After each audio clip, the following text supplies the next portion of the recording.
Hey everyone, it's Matt from East Nashville Firewood Delivery. Today I'm going to show you how to stack wood. So this is assuming that you don't have a rack. There are a lot of easy, convenient racks out there that hold your wood in place. They can be great, but if you don't have one of those, here's another method for you. It's called the cross stacking method. So two things I'm going to recommend before you stack your wood. Number one, you want your wood off the ground if possible. So even if you have 2x4s or something to put down first to stack the wood on top of, that's better than putting it directly on the ground.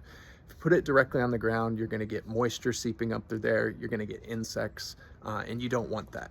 So get it off the ground. And then number two, you want your wood to be cut at the same length. So it can't all be exact. It's not going to be exactly the same length every single piece, but somewhere between 16 to 18 inches is the general rule.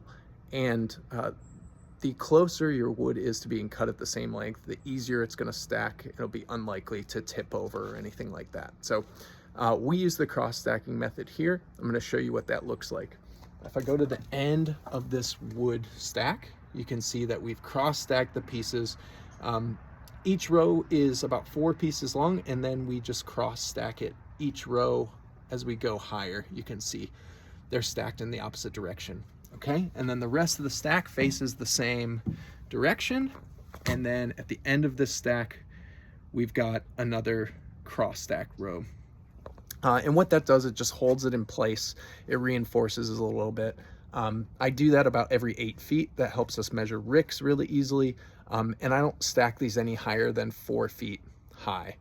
That's generally, that is the measurement for a rick, and generally that's gonna avoid the stack from tipping over. Another thing I recommend is while you're stacking, I'm constantly checking to see the alignment of the stack. So people have a tendency to kind of stack towards themselves, and then once you build up a tower, it's going to fall over. So I'm always looking after every few rounds and pieces to look at the stack, make sure it's stable before I start piling onto it.